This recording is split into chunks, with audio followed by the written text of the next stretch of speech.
ರೈತರ ಪಾಲಿಗೆ 80ನೇ ಸ್ವಾತಂತ್ರ್ಯೋತ್ಸವದ ಸಂಭ್ರಮ ಮರೀಚಿಕೆಯಾದಂತೆ ಕಾಣಿಸ್ತಾ ಇದೆ. ಬರಗಾಲವಾಗ್ಬಿಟ್ಟಿದೆ ಸ್ವಾತಂತ್ರ್ಯೋತ್ಸವದ ದಿನವೇ ಇದೀಗ ಸಚಿವರುಗಳಿಗೆ ಬಿಸಿ ಮುಟ್ಟಿಸುವಂತಹ ಕೆಲಸವನ್ನ ಮಾಡಿದ್ದಾರೆ ರೈತರು. ಯಾವ ರೀತಿಯಾಗಿ ಡೀಟೇಲ್ಸ್ ಬರ್ತಾ ಇದೆ ಬನ್ನಿ ನೋಡ್ತಾ ಹೋಗೋಣ.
ರೈತರ ಪಾಲಿಗೆ ಬರಗಾಲವಾಗ್ಬಿಟ್ಟಿದೆ ಸ್ವಾತಂತ್ರ್ಯೋತ್ಸವದ ಸಂಭ್ರಮ. ಸ್ವಾತಂತ್ರ್ಯೋತ್ಸವದ ದಿನವೇ ತಮಿಳುನಾಡಿಗೆ ಕಾವೇರಿ ನೀರನ್ನ ಹರಿಬಿಟ್ಟಿರುವಂತಹ ವಿಚಾರಕ್ಕೆ ಸಂಬಂಧಪಟ್ಟಂತೆ ಆಕ್ರೋಶವನ್ನ ವ್ಯಕ್ತಪಡಿಸ್ತಾ ಇದ್ದಾರೆ. ಸ್ವಾತಂತ್ರ್ಯೋತ್ಸವದ ದಿನ ರಸ್ತೆಗಿಳಿದು ರೈತರು ಪ್ರೊಟೆಸ್ಟ್ ಮಾಡ್ತಾ ಇದ್ದಾರೆ. ಸಚಿವ ಚಲುವರಾಯಸ್ವಾಮಿ ಅವರಿಗೂ ಕೂಡ ಪ್ರತಿಭಟನೆಯ ಬಿಸಿ ತಟ್ಟಿದೆ. ಕೆಆರ್ಎಸ್ ಡ್ಯಾಂನಿಂದ ತಮಿಳುನಾಡಿಗೆ ನೀರನ್ನ ಬಿಡುಗಡೆ ಮಾಡಿರುವಂತಹ ವಿಚಾರಕ್ಕೆ ಸಂಬಂಧಪಟ್ಟಂತೆ ಸಚಿವರನ್ನೂ ಕೂಡ ತರಾಟೆಗೆ ತೆಗೆದುಕೊಂಡಿದ್ದಾರೆ. ಮಂಡ್ಯದಲ್ಲಿ ರಾಜ್ಯ ರೈತ ಸಂಘದಿಂದ ಪ್ರತಿಭಟನೆಯನ್ನ ನಡೆಸಲಾಗಿದೆ. ಮಂಡ್ಯದ ಸಂಜಯ್ ವೃತ್ತದಲ್ಲಿ ಈ ಪ್ರೊಟೆಸ್ಟ್ ನಡೀತಾ ಇದೆ. ನೋಡಿ, ದೃಶ್ಯಾವಳಿಗಳಲ್ಲಿ ಗಮನಿಸ್ತಾ ಇದ್ದೀರಿ ಪ್ರೊಟೆಸ್ಟ್ ಯಾವ ರೀತಿಯಾಗಿ ಸಾಗ್ತಾ ಇದೆ ಅಂತ ಹೇಳಿ. ಸರ್ಕಾರ ಮತ್ತೆ ನೀರಾವರಿ ಇಲಾಖೆಯ ವಿರುದ್ಧ ರೈತರು ತಮ್ಮ ಆಕ್ರೋಶವನ್ನ ವ್ಯಕ್ತಪಡಿಸ್ತಾ ಇದ್ದಾರೆ. ಪ್ರತಿಭಟನಾ ಸ್ಥಳಕ್ಕೂ ಕೂಡ ಭೇಟಿಯನ್ನ ಕೊಟ್ಟಿದ್ದಾರೆ ಸಚಿವರು. ಭೇಟಿ ಕೊಟ್ಟಂತಹ ಸಂದರ್ಭದಲ್ಲಿ ಬೇಡಿಕೆಯನ್ನ ಇಡ್ತಾ ಇದ್ದಾರೆ.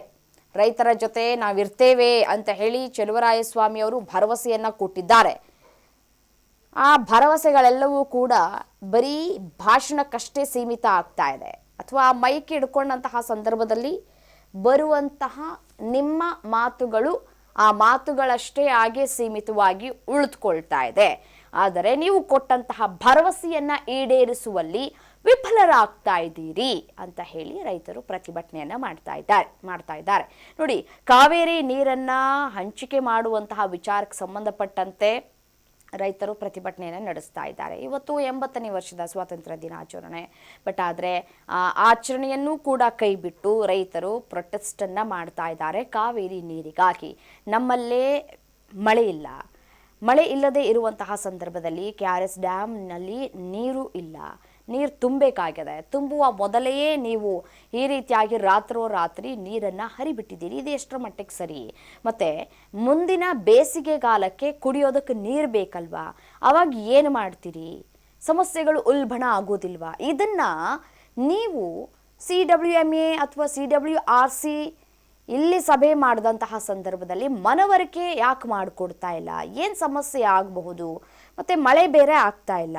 ಕಾವೇರಿ ತಪ್ಪಲಿನಲ್ಲಿ ಮಳೆ ಆದರೆ ಒಳಹರಿವು ಹೆಚ್ಚಳ ಆಗುತ್ತೆ. ಒಳಹರಿವು ಹೆಚ್ಚಳ ಆದಂತಹ ಸಂದರ್ಭದಲ್ಲಿ ನೀರನ್ನು ಹರಿಬಿಡೋದಕ್ಕೆ ಯಾವುದೇ ರೀತಿಯಾದಂತಹ ಸಮಸ್ಯೆಗಳು ಇಲ್ಲ.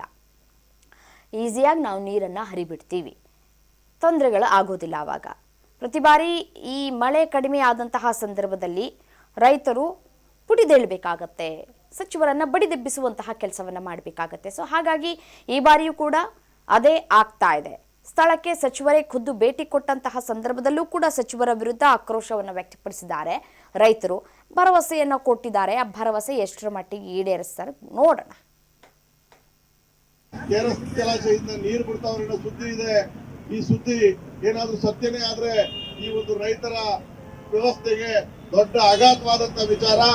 ಮುಂಗಾರು ಮಳೆ ಕೈ ಕೊಟ್ಟಿದ್ರು, ಇರ್ತಕ್ಕಂತ ಅಲ್ಪ ಸ್ವಲ್ಪ ನೀರನ್ನು ಕೂಡ ಇವರು ತಮಿಳುನಾಡಿಗೆ ಹರಿಸೋದಾದ್ರೆ ನಮ್ಮ ರೈತರನ್ನ ಉಳಿವಿಗೆ ಇವರು ಬದ್ಧತೆ ಇದೆಯಾ ಇವರಿಗೆ ರಾಜ್ಯ ಸರ್ಕಾರಕ್ಕೆ ಅನ್ನುವಂತ ಪ್ರಶ್ನೆ ಮೂಡ್ತಾ ಇದೆ.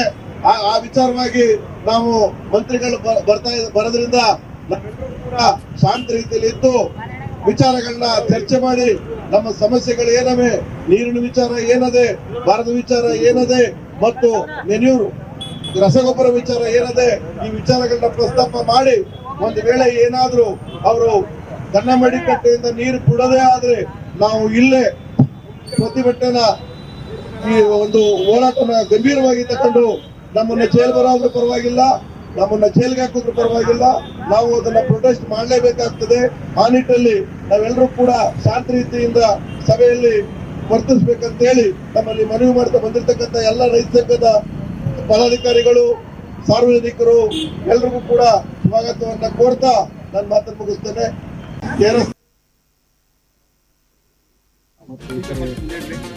ರೈತ ಬಂಧುಗಳೇ, ಏನು ಹಲವಾರು ಸಮಸ್ಯೆಯನ್ನ ನೀವು ಇಟ್ಕೊಂಡು ಇವತ್ತು ಪ್ರತಿಭಟನೆ ನಿರಂತರವಾಗಿ ಮಂಡ್ಯದಲ್ಲಿ ನಡೀತಾ ಇತ್ತು. ಪ್ರತಿಭಟನೆ ಇವತ್ತು ಫಸ್ಟ್ ಅಂತ ಹೇಳಕ್ಕಾಗಲ್ಲ, ಆದರೆ ಮುಖ್ಯವಾಗಿ ಹೇಮಾವತಿ ಅಚ್ಚುಕಟ್ಟೆ ನೀರು ಬಿಡಬೇಕು ಅಂತ ಕೇಳಿದ್ದೀರಾ ಮತ್ತು 1 ರಿಂದ 50,000 ಪರಿಹಾರ ಕೊಡಬೇಕು ಅಂತ ಕೇಳಿದ್ದೀರಾ, ನಾಲೆಗೆ ನಿರಂತರವಾಗಿ ಬಿಡಬೇಕು ಅಂತ ಹೇಳಿದ್ದೀರಾ, ಮೇಕೆದಾಟು ಅಧಿಕಾರಕ್ಕೆ ಬಂದ್ರೆ ಯೋಜನೆ ಕೈಗೊಳ್ಳುವ ಭರವಸೆ ನೀಡಿದ್ದೀರಾ, KRS ಇಂದ ನೇರವಾಗಿ ಬೆಂಗಳೂರಿಗೆ 6ನೇ ಹಂತ ರಸಗೊಬ್ಬರ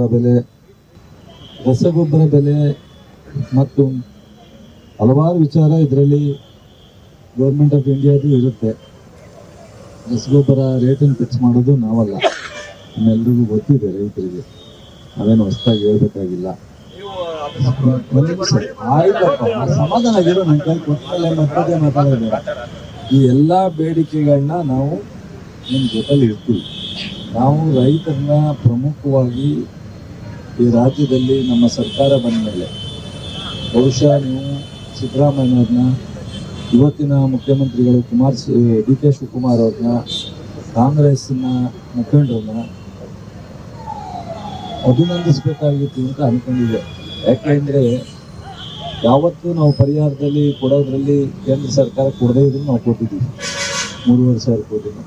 ಕಳೆದ ಬಾರಿ ಅತಿವೃಷ್ಟಿ ಬಂದಾಗ NDRF ಎಷ್ಟಿತ್ತು ಅದಕ್ಕೆ ಡಬಲ್ ಕೊಟ್ಟಿದ್ವಿ, 8,000 ಇದ್ದು 14,000 ಕೊಟ್ಟಿದ್ವಿ. ಸೊ 5 ಗ್ಯಾರಂಟಿ ಕೊಟ್ಟಿದ್ದೀವಿ, ಬಡ್ಡಿ ರಹಿತ ಸಾಲ ಕೊಟ್ಟಿದ್ದೀವಿ. ಎಷ್ಟು ರೈತರಿಗೆ ನಾವು ಮಾಡಲಿಕ್ಕೆ ಸಾಧ್ಯನೋ ಅಷ್ಟನ್ನ ನಾವು ಮಾಡ್ತಾನೆ ಇದ್ದೀವಿ ನಿರಂತರವಾಗಿ. ಕೃಷಿನಲ್ಲೂ ಯಾವುದೂ ಸಹ ನೀವು ಈಗ